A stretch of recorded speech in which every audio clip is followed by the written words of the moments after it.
1 Samuel chapter 22. David therefore departed from there, and escaped to the cave of Adullam. So when his brothers and all his father's house heard it, they went down there to him. And everyone who was in distress, everyone who was in debt, and everyone who was discontented, gathered to him. So he became captain over them. And there were about 400 men with him. Then David went from there to Mizpah of Moab, and he said to the king of Moab, "Please, let my father and mother come here with you, till I know what God will do for me." So he brought them before the king of Moab, and they dwelt with him all the time that David was in the stronghold. Now the prophet Gad said to David, "Do not stay in the stronghold. Depart, and go to the land of Judah."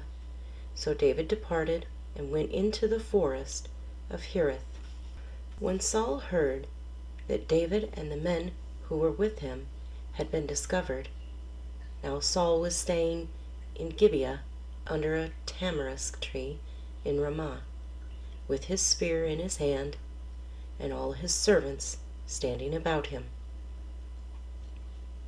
Then Saul said to his servants who stood about him, "Hear now, you Benjamites, will the son of Jesse give every one of you fields and vineyards, and make you all captains of thousands and captains of hundreds?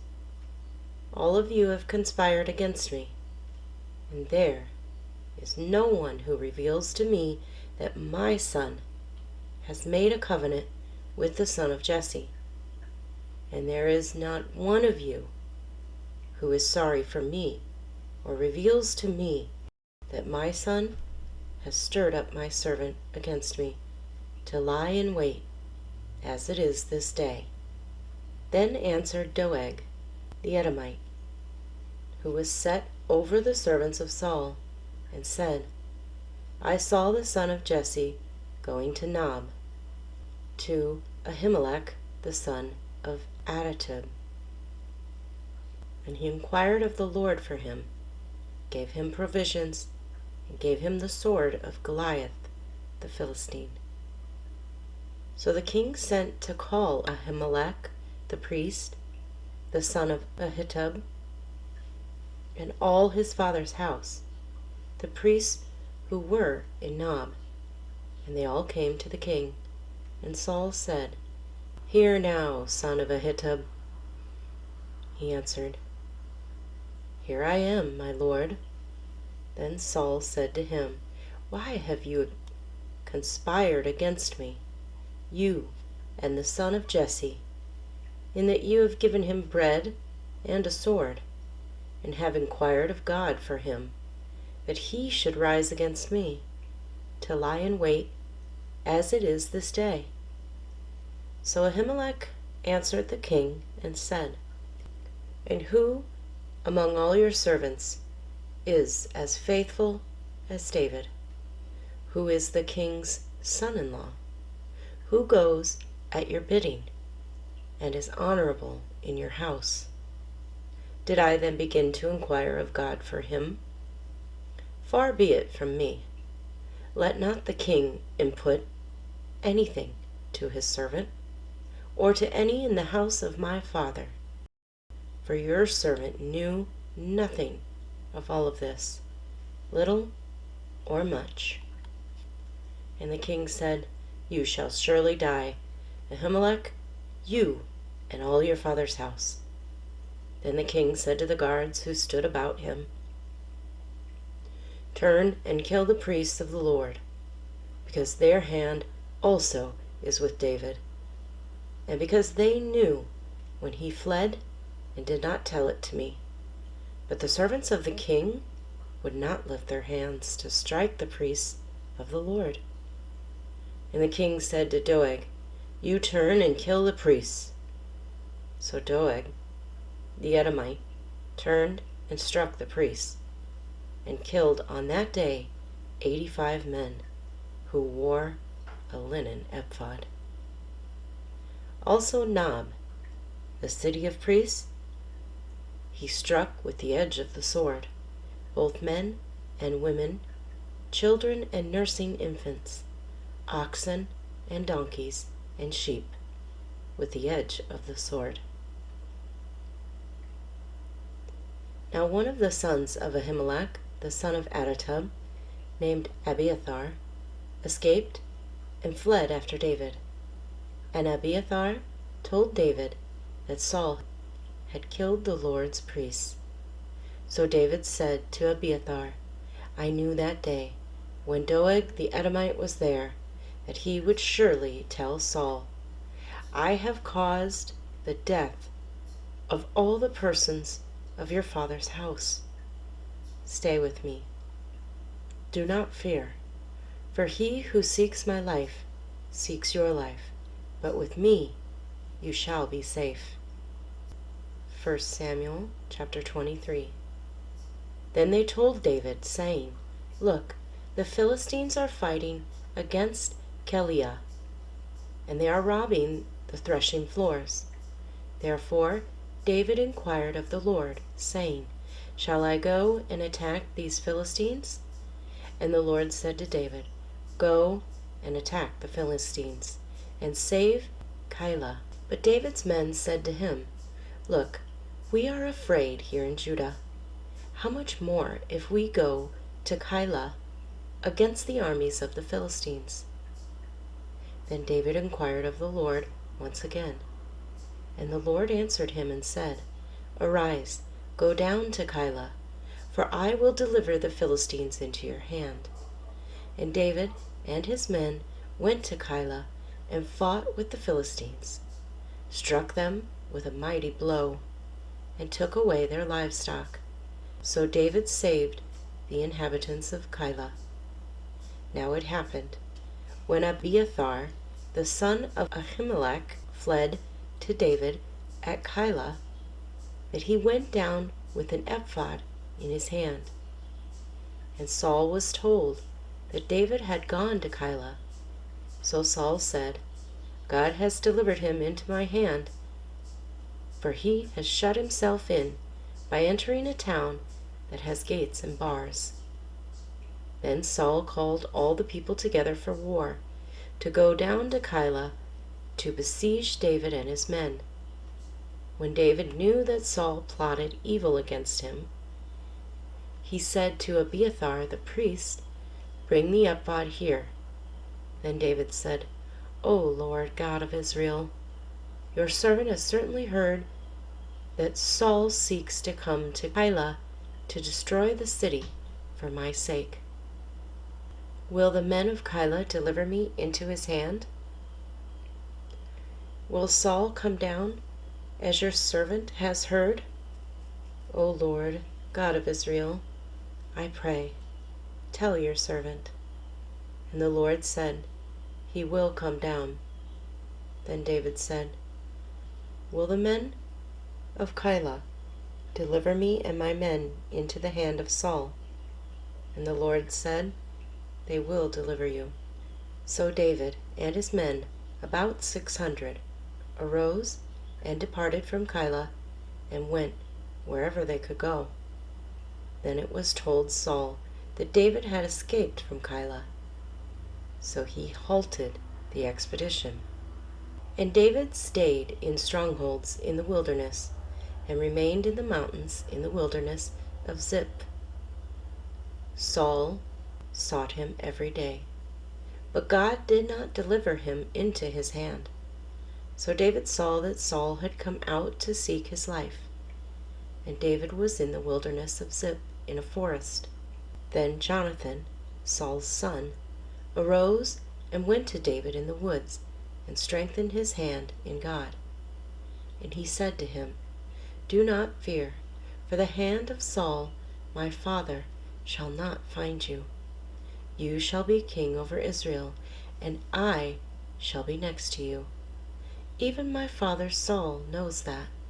So the two of them made a covenant before the Lord. And David stayed in the woods, and Jonathan went to his own house. Then the Ziphites came to Saul at Gibeah, saying, Is David not hiding with us in strongholds in the woods, in the hill of Hachilah, which is on the south of Jeshimon? Now therefore, O king, come down according to all the desire of your soul to come down, and our part shall be to deliver him into the king's hand. And Saul said, Blessed are you of the Lord, for you have compassion on me. Please go and find out for sure, and see the place where his hideout is, and who has seen him there, for I am told he is very crafty. See therefore and take knowledge of all the lurking places where he hides, and come back to me with certainty, and I will go with you. And it shall be, if he is in the land, that I will search for him throughout all the clans of Judah.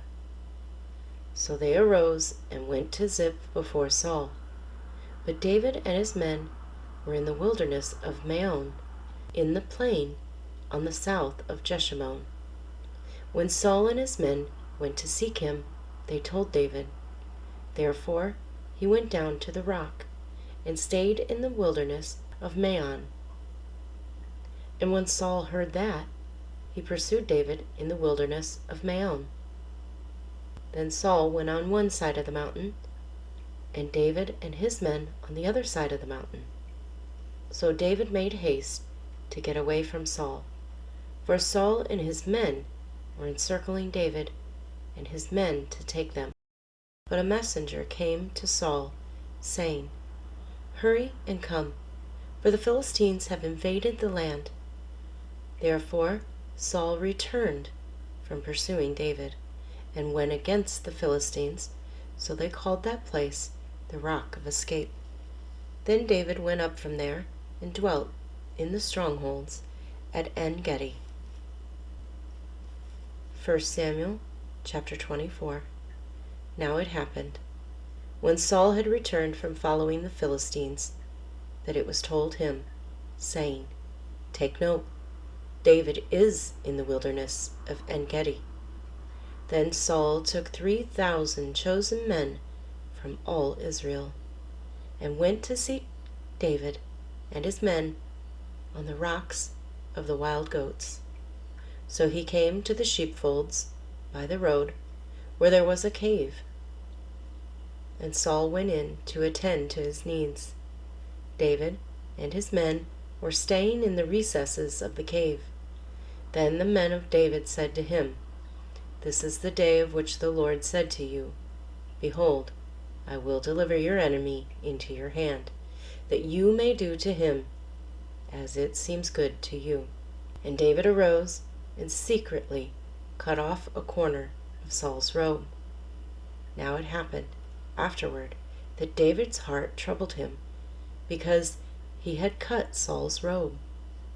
And he said to his men, The Lord forbid that I should do this thing to my master, the Lord's anointed, to stretch out my hand against him, seeing he is the anointed of the Lord. So David restrained his servants with these words, and did not allow them to rise against Saul. And Saul got up from the cave and went on his way. David also arose afterward, went out of the cave, and called out to Saul, saying, My lord the king. And when Saul looked behind him, David stooped with his face to the earth and bowed down. And David said to Saul, Why do you listen to the words of men who say, Indeed, David seeks your harm? Look, this day your eyes have seen that the Lord delivered you today into my hand in the cave, and someone urged me to kill you, but my eyes spared you. And I said, I will not stretch out my hand against my Lord, for he is the Lord's anointed. Moreover, my father, see, yes, see, the corner of your robe in my hand. For in that I cut off the corner of your robe, and did not kill you. Know and see that there is neither evil nor rebellion in my hand, and I have not sinned against you. Yet you hunt my life to take it. Let the Lord judge between you and me, and let the Lord avenge me on you. But my hand shall not be against you. As the proverb of the ancients says, wickedness proceeds from the wicked, but my hand shall not be against you. After whom has the king of Israel come out? Whom do you pursue? A dead dog? A flea? Therefore let the Lord be judge, a judge between you and me, and see and plead my case, and deliver me out of your hand. So it was, when David had finished speaking these words to Saul, that Saul said, Is this your voice, my son David? And Saul lifted up his voice and wept. Then he said to David, You are more righteous than I, for you have rewarded me with good, whereas I have rewarded you with evil. And you have shown this day how you have dealt well with me. For when the Lord delivered me into your hand, you did not kill me. For if a man finds his enemy, will he let him get away safely? Therefore, may the Lord reward you with good for what you have done to me this day. And now I know indeed that you shall surely be king, and that the kingdom of Israel shall be established in your hand. Therefore, swear now to me by the Lord that you will not cut off my descendants after me, and that you will not destroy my name from my father's house. So David swore to Saul, and Saul went home. But David and his men went up to the stronghold.